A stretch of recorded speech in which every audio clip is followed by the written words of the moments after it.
ఈ ఆకస్మిక మరణం, ఇలాంటి మరణాలు ఈ మధ్య చాలా చూసాం. చాలా ఆరోగ్యవంతులు, చెడల మాటలు లేవు, మంచిగా నవ్విస్తూ తక్కిమని వెళ్ళిపోయారు.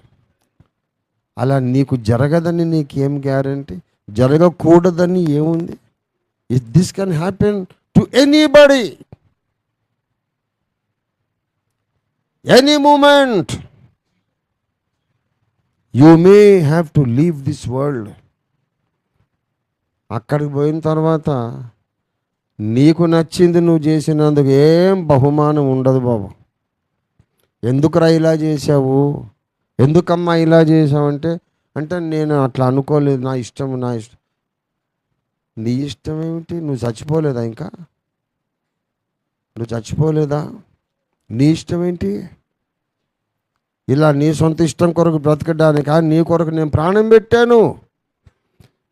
రక్షకుని ముందు నీవు నిలబడి ఆయన లెక్కలు అడిగినప్పుడు సిగ్గుతో తలదించుకుంటావు, నిత్యత్వమే నష్టపోతావు. భూమి మీద ఉండగానే మనం హెచ్చరిక పొంది బ్రతకాలి. My preferences simply don't matter. నా మనోభావాలు నాకు నచ్చిందా నచ్చలేదా, నాకు ఇష్టమా, నేను అనుకున్న ప్రకారం ఉందా లేదా, అదంతా అసలు అవసరమే లేదు. అదంతా పెద్ద గుండుసున్న. దేవుని చిత్తము జరిగించిన వాడే పరలోక రాజ్యంలో ప్రవేశిస్తారు. ప్రభువా ప్రభువా, మత్తయి 7:22, ప్రభువా నన్ను పిలుచువాడు పరలోక రాజ్యంలో ప్రవేశించాడు, కానీ నా తండ్రి చిత్తము చొప్పున జరిగించువాడే పరలోక రాజ్యంలో ప్రవేశించును. ప్రభువా అని ఊరికి అరిచినంత మాత్రాన రారు పరలోకానికి. దేవుని చిత్తము జరిగించిన వాడే ప్రవేశిస్తాడు. దేవుని చిత్తం జరిగించినోడా, తన స్వచిత్తం జరిగించినోడా? అరే బాబు, నాకు ఇష్టం లేని పనులు ఎన్నో చేశాను నా జీవితంలో దేవుడు చెప్పినందుకు. నాకు ఇష్టం లేని పనులు ఎన్నో చేశా దేవుడు చెప్పినందుకు. దేవుడు చెప్పాడు కనుక నా ఇష్టం అనేది డజంట్ మ్యాటర్. నా ఇష్టం ఏంటి బోడి? నా ఇష్టం ఏంటండి? నన్ను నేను సృష్టించుకున్నానా? నన్ను నేను రక్షించుకున్నానా? నా జన్మకు నేను కారణం కాదు, నా నూతన జన్మకు నేను కారణం కాదు. నాకు నచ్చాల్సిన అవసరం లేదు. నన్ను కన్న తండ్రి, ఆ సృష్టికర్త, ఆయనకు నచ్చాలి నేనేం చేసినా. ఇది క్రైస్తవ జీవిత మూల పాఠము. దయచేసి గమనించండి. మనం ఏ విలువల కొరకు బ్రతుకుతున్నాం, ఎవరికి నచ్చేటట్టు పనులు చేస్తున్నాం, ఎవరి సంతోషం కొరకు బ్రతుకుతున్నాం, ఎక్కడ దృష్టి పెట్టుకొని బ్రతుకుతున్నాం? న్యాయపీఠాన్ని దృష్టిలో పెట్టుకు బ్రతుకుతున్నావా, లేక లోక సంబంధిలాగా నీకు నచ్చినట్టు నీకు ఇష్టం వచ్చినట్టు బ్రతికేస్తున్నావా? చాలా ప్రమాదంలో జీవిస్తున్నావు సుమా. ప్రమాదపు టంచుల్లో ఉన్నావు. దేవుని బిడ్డలారా,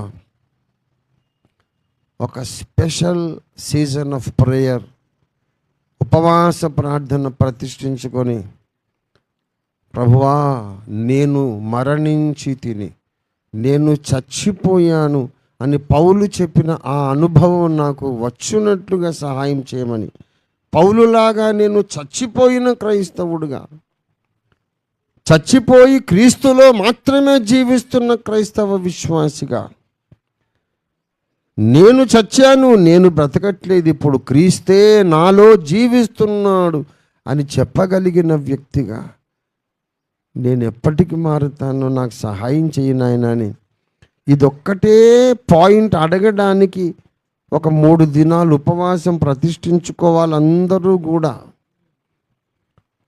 లేకపోతే ఎప్పుడు గుట్టుకుమంటామో తెలీదు.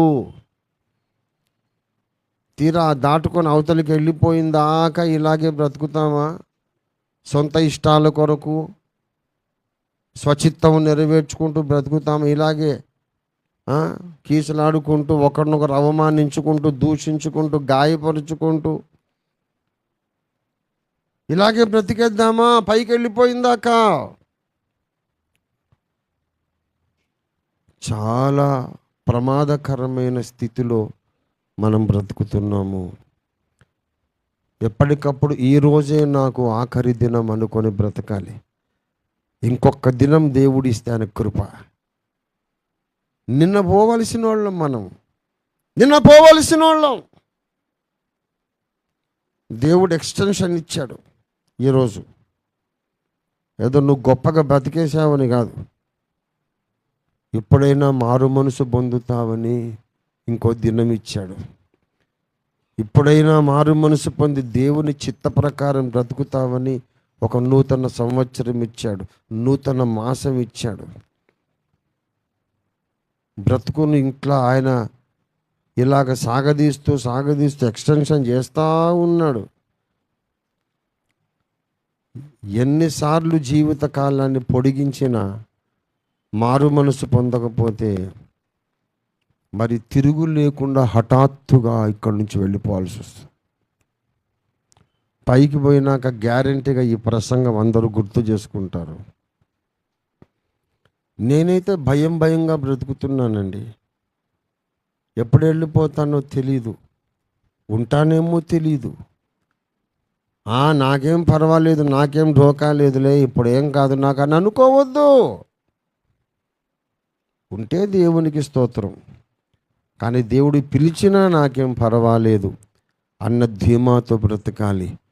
మన నోటి మాటలు, మన హృదయ ధ్యానము, మన శరీరముతో చేసే చర్యలు అన్నీ కూడా ఆయనకు అంగీకారయోగ్యంగా ఉండేటట్టు క్షణక్షణము జాగ్రత్త పడుతూ బ్రతకకపోతే ఘోర ప్రమాదపు టంచుల్లో నీవు ఉన్నట్టే లెక్క. హెచ్చరిక పొందుదాం. రండి ప్రార్థన చేసుకుందాం. ప్రార్థన.